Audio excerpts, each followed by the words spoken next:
we'll move on to the main topic of this video, which is the Great Recession. Sorry.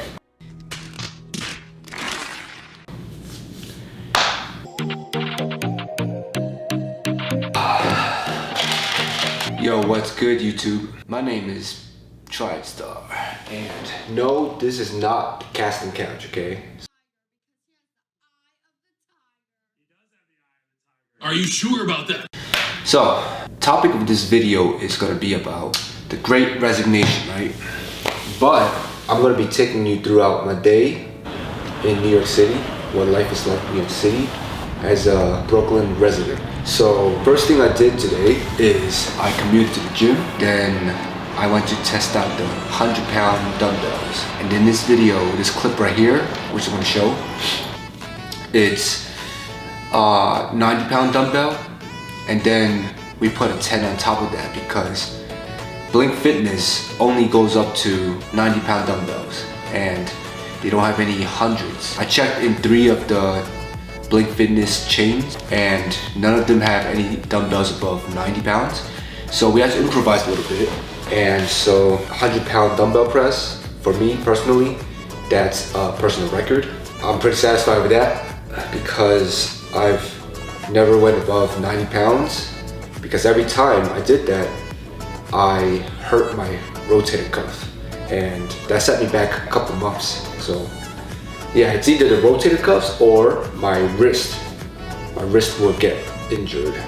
So if you guys are lifting out there, please protect yourself because injuries and setbacks are a real thing and it will mess up your groove. For me personally, I hurt myself the most in my lower back. So what I've done now is I work on the form first and then work on the strength. So because if it's the other way around where you're building your strength first before your form, your technique, then you can end up hurting yourself when you're using bad form.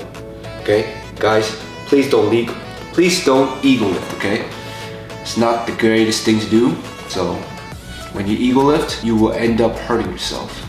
So please don't hurt yourself. Anyways, after the gym, we went to grab lunch at K-Town. So at K-Town, we went to a restaurant called 5 Senses, right?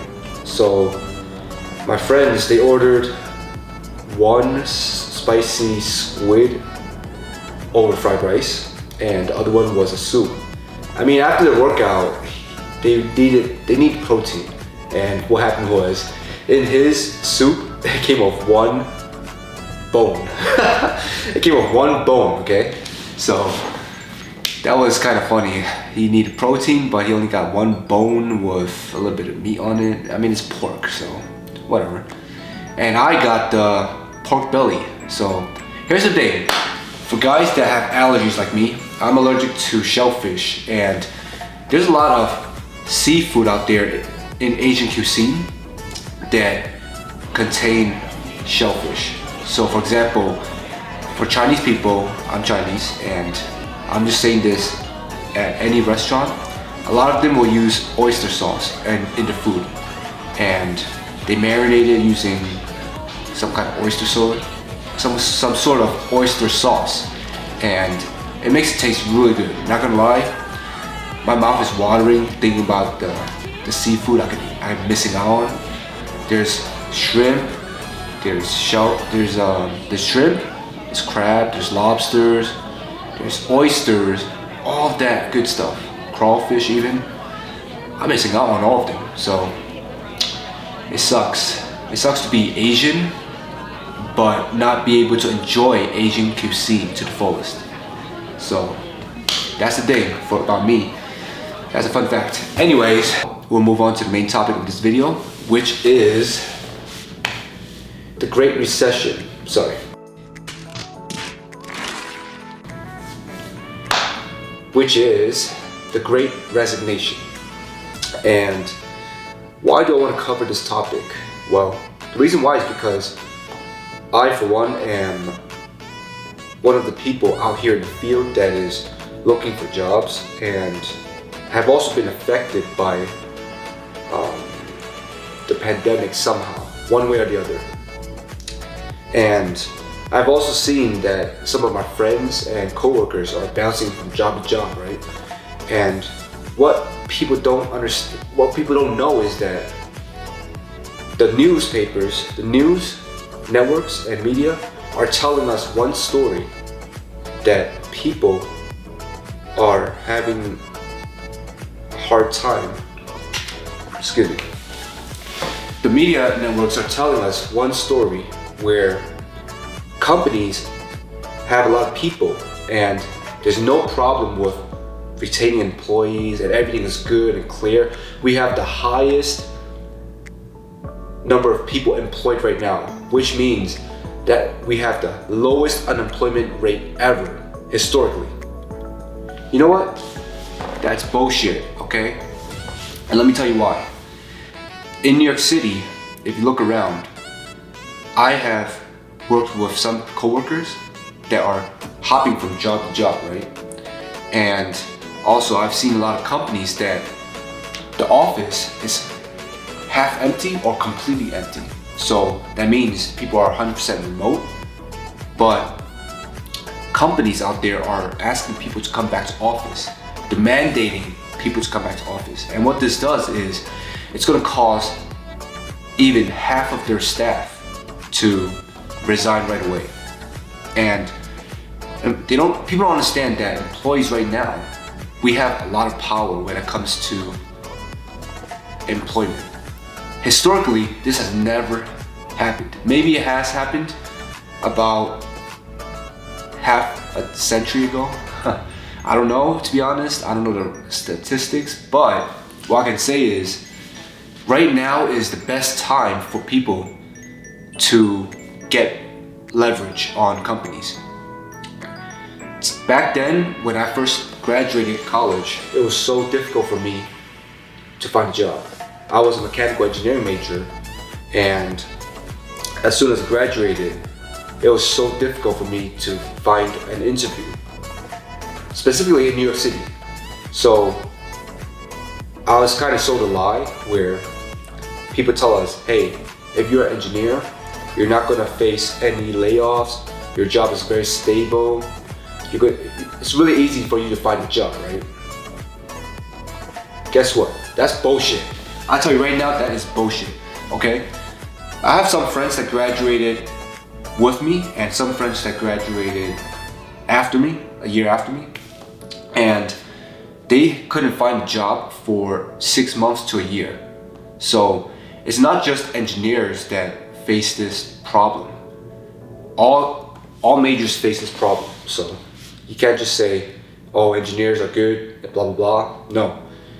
The way the industry is trending right now, a certain type of engineer would be good for this job market. And that engineer is computer engineers or computer scientists. Then the next trending ones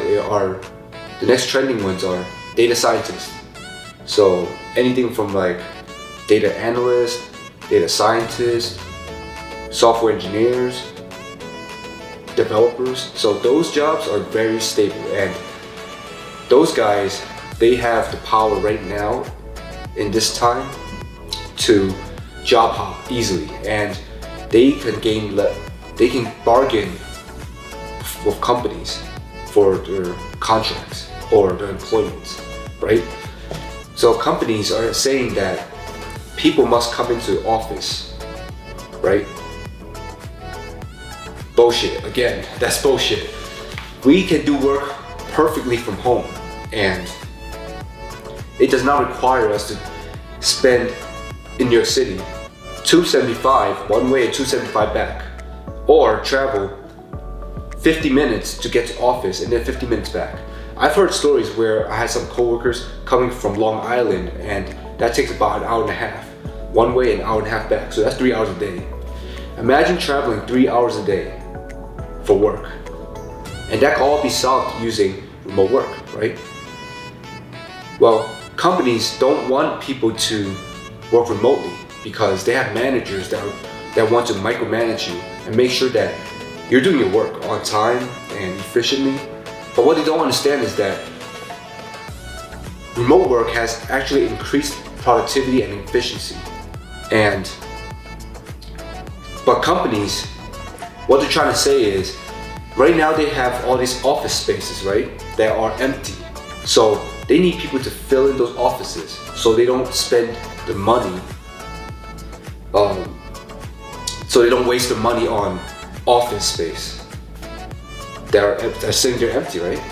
It makes sense, I get it, it makes sense. However, if they don't understand that if people are happy, then you're more likely to retain your employees. And the problem that they're facing now during this great resignation is that a lot of people are leaving the company. In my company, within the media industry, people are leaving every single week. In my team, in other teams, doesn't matter.